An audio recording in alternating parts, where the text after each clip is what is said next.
I didn't want it to stop. Oh, there's plenty more. There's so much going on in this season. It's actually amazing. So actually talking about that, Brandon, why don't you talk a little bit? This is the first time you joined in after season 1, so this is kind of like your baby here. Yeah, no, it's so much fun. So you guys were into the episode? You guys like it? I think for season 2, the thing that will excite you guys the most is the addition of a 5th turtle, Venus de Milo. Come on, guys. Venus! You love that. It's a joke. It's a joke. That's what you guys wanted. There's no Venus. We're just kidding. No, actually, the most exciting thing is the addition of Casey Jones. Yeah! It's so exciting that we have this great Casey rap battle coming up. You guys are going to love it. You're going to eat it up. And also revitalizing, some of the old mutants from the classic series and the classic comics. You guys are going to be so excited. Bebop and Bebop and Rocksteady! Bebop Rocksteady! Yeah, we got a long time to get into everybody. Let's focus on Casey for a few episodes. Yeah, you guys will love Casey. I want the 3D movie. I know. Yeah. It's coming up. So Zero, in continuing that kind of conversation, because all those canisters of mutagens that just went across the whole city, those are all going to become something, or that's a lot of trouble there. So why don't you talk a little bit about that? I think what we wanted to do with season 2 was kind of, give Donatello a chance to kind of show how he's a leader and let him kind of lead the group as kind of a scientist. Yeah! So, I like that idea. Thank you. it means a 10% raise for Rob Paulson. No, but honestly, like, the idea of these guys going out and actually, thinking about mutagen and what it does, and also, like, underneath the pressure of this idea of, like, monsters running amok, or almost like a monster scavenger hunt. We've kind of tried to come up with... There's enough going on in the show all the time, whether it's the Splinter Shredder feud and Karai, all these great sub-stories, but to be able to create something that just kind of creates a ticking clock that we have to collect all the mutagen is great. And also to get into Donatello really trying to figure out, now that you guys have seen this episode, I can kind of talk about it, he needs to desperately create a retro mutagen so that not only can he help Kirby, but so that April won't hate him for the rest of his life and just absolutely kill him. Yeah. It's really tough getting a chick when you're a turtle, So when you got one, you got to try to hold on to it. So obviously there was a little bit of a squirrel there at the end. We're going to have all kinds of monsters, one of which will be the Squirreloids. We'll probably see Mutagen Man, right? Mutagen Man. We'll see Mutagen do other stuff like give Michelangelo terrible acne. Yeah, that's really cool. But one of the guys, there's a lot of mutants. One of them specifically that's great is our favorite, and he's Italian-American approved, Pizza Face. Oh my God! You guys remember Pizza Face? Yeah! We love us In some 1987. Now, it's rare that you can find someone that both makes you want to eat melted cheese and sauce so terribly and vomit at the same time. I actually have a clip of Pizza Face. This is an animatic clip, so it's not finished. Obviously, That's cool though. I think this is one of our guys, Sheldon Bella. He is amazing. It's his drawings, literally. Take a look.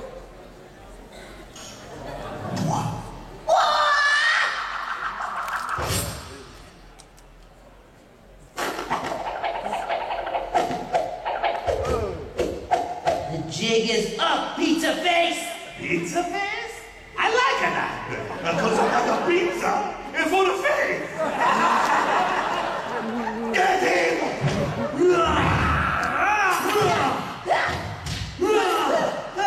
Guys, snap out of it!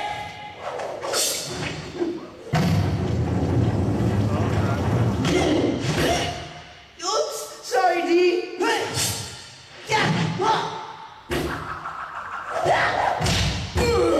Oh man, sorry, Leo. Wow! Not sorry, Raph.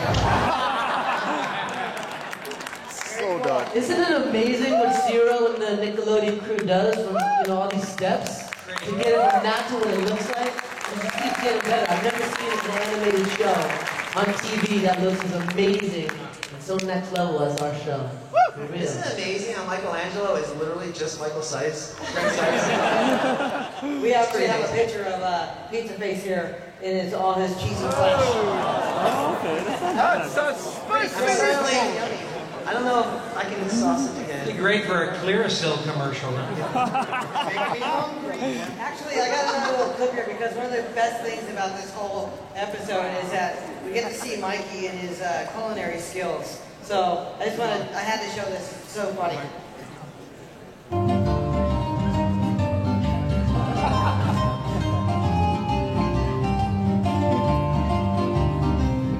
Now, what would be in the best pizza ever? Duh! Hot sauce! I love a little hot sauce on my pizza. I love a little hot sauce, yes I do.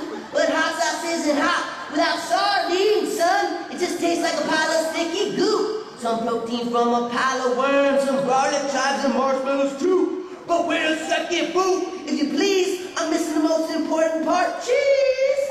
A cheese sickle. I need my cheese sickle. Ice cream kitty, give me a cheese sickle. Come on. Kitty, kitty, kitty, kitty, kitty. Kitty, kitty, kitty.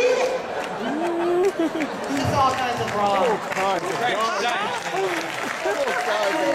Greg, could you do us the honor? Sure.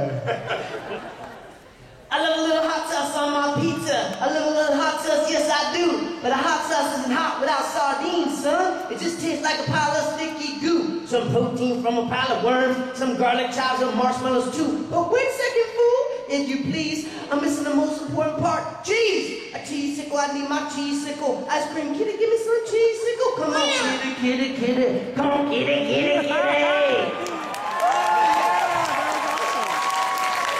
Thank you for that. Thank you. No, thank you. We'll all have nightmares now. So, Zero, moving into season 2. You know, we got the Krang still there, and they're getting more and more vicious, I'll say. And so we also get to learn a little more about the Krang, and we get a sneak peek into some of the various dimensions of where they're coming from.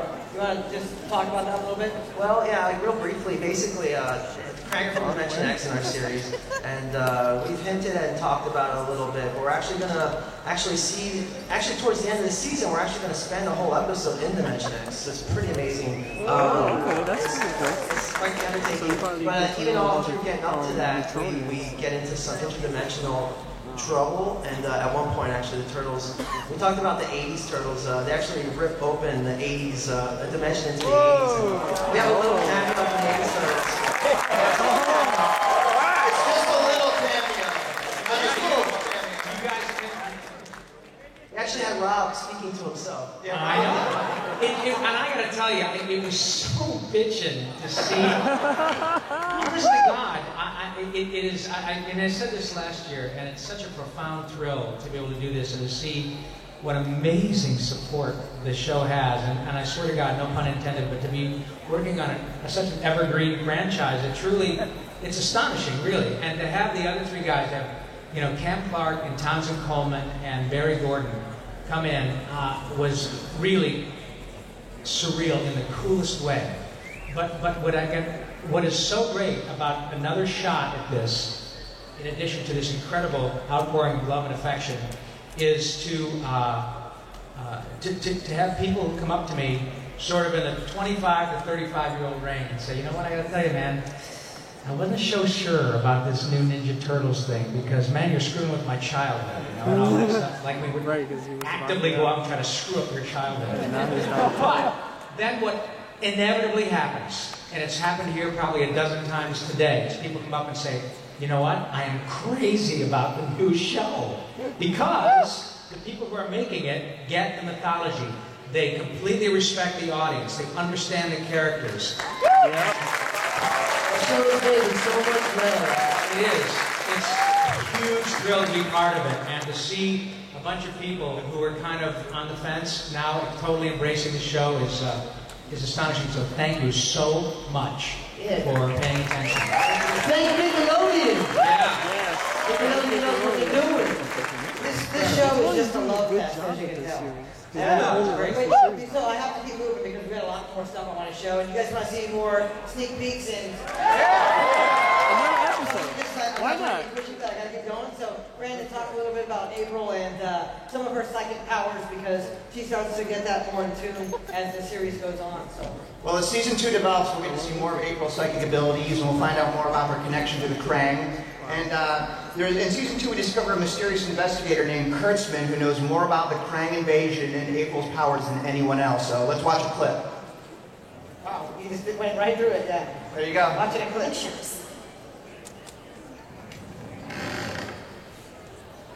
Well, I guess we've seen enough here, guys. Let's get out of here. Whoa! Don't hurt me. I'm a friend. Stalker's more like it.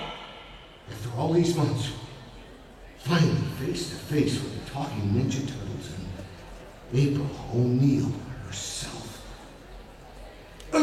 You better start talking, pal. What's with the photos? Who are you? The name's Kurtzman. I was a journalist on the case of the missing scientists last year. And then I discovered something much bigger. The Krang. The alien infiltration is long-lived. Ancient, in fact. The Krang have been trying to use mutagen to terraform the Earth for thousands of years. But they couldn't use the mutagen in our universe without a specific chain of human DNA. They spent millennia capturing people, shaping humankind's genetic code. Until finally... Cliffhanger. So that animation isn't finished, obviously. That's actually Robert Forster. Yeah. Yeah, okay. It's awesome. What a great day to get to work with actors like Robert Forster. I know. I think he's just in Breaking Bad. No So, spoilers. where did whose idea was it to have the Krang around for thousands of years? Is that what it is? Well, it's like we wanted to play. We were playing with the idea basically that they've always been here amongst us, almost like dormant, and they keep coming back to try and rehash their plans. So yeah, they've been around forever. I don't remember that ever happening so much before, and I know it didn't really happen in the old Mirage book. So Yeah, that's something new. Yeah. And then also, the turtles have become great fighters, right? Throughout over season 1, and they're constantly developing their weapons and their training and so forth. But so has Shredder. So how has he ramped up the ante with the foot? Well, basically Shredder in season 2 finally realizes that he's underestimated the turtles as a true threat. So he does something, he basically splits. He decides to go and find a kind of new warrior to help kind of build up his army. He leaves Karai in charge, which creates other situations. But he finds this guy named Tiger Claw. Tiger Claw is pretty interesting. Without getting too much into him, he was basically mutated as a boy. Then by the Krang, actually turned into a mutant tiger man child boy. Joined a circus, became pretty proficient sharpshooter and acrobat. He was just a circus performer. And later he kind of became part of the underworld and became a very top level hired mercenary. So it's going to be interesting to basically bring him into the fold. Plus the other thing that we really always wanted to see was the cat versus the rat. So it's kind of, I think, what this clip is. We have a little clip too. We have a little awesome clip of Tiger Claw. So this is another animatic clip. You guys are seeing this stuff fresh and hot. And, a lot of it's not done, so we're really giving you a lot of sneak peeks today. But here it goes. Woo! I am tired of waiting. Your lives end now. This is it. I love you guys. Ralph, it was me who ate your last piece of chocolate pepperoni pizza. I'm sorry, man. I'm so hungry. Release my sons! Now! 急須猫をガンと湧いたものだが、果たしてどうかな?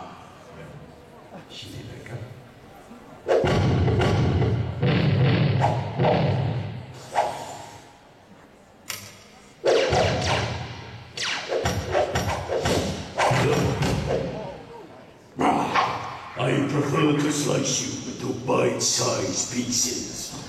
I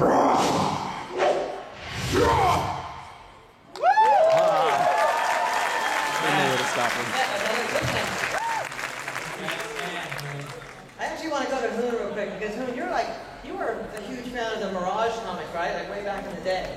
Yeah. How do you you're such a badass, and your character's pretty badass too.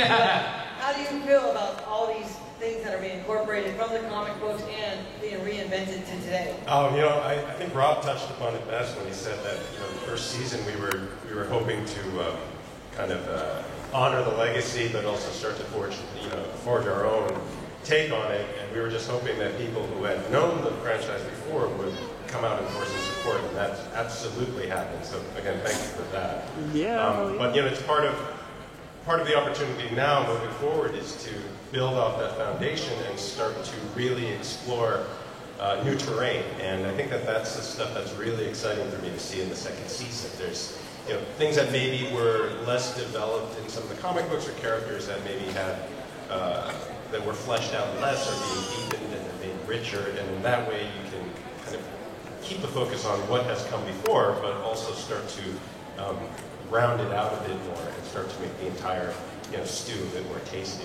So I think that the most exciting thing for me in coming from it as someone who saw the original comics is to see that they've very astutely kind of honored what was there in those original books, but have really pushed it forward into a new dimension, literally into a new dimension. So.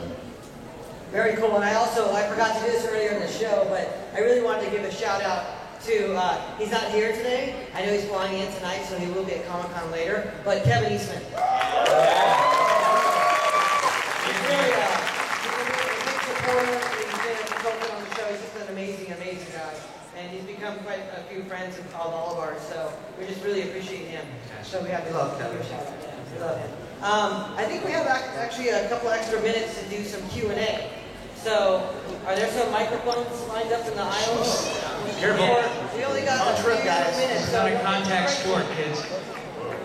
Before we get started,